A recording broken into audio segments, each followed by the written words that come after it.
Vou soltar e fica entrando na conversa. Não vou fazer preconceito, ó. Tá?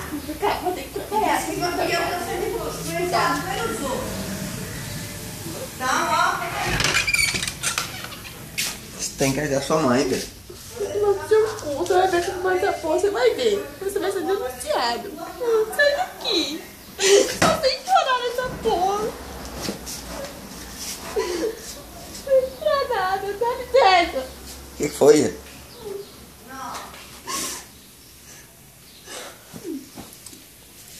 O que foi, Jaqueline? Para de graça. Você tá chorando desse jeito?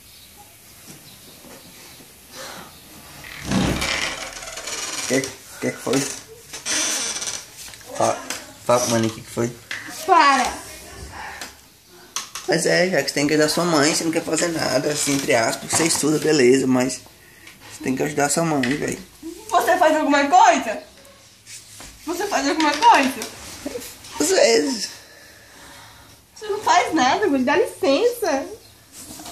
Às vezes, velho. Sai fora, pode fumar esse trem aí. Aí agora você vai ter tempo pra estudar, vai ficar te explorando, igual me explora. Vai estudar. Não porque você é homem, tinha que ter esse nome. Essa puta. Fica trabalhando e fica humilhando os outros. Eu vou chorar assim, a voz é minha.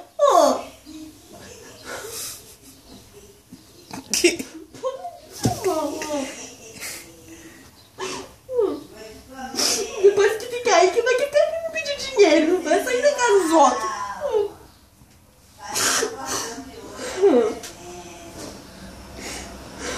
Chora não, bebê. Para, você tá fingimento. Tô quietinho aqui, bebê. Você tá filmando, para. Ah, agora eu nem queria falar de tudo que aí. Deus é a vida pra senhora ficar explorando igual o Satanás. Volta. Trabalho o dia todo, todo dia todo. Ninguém quer que tu fique trabalhando todo dia. Ah, toma banho só. Luxúria, eu quero viver bem. Não sou Satanás pra viver na pobreza. Que celular? Eu tenho meu celular, não sou de ninguém não. A senhora não quer, a senhora quer exploração, a senhora quer uma empregada. Para de filmar, você tá filmando.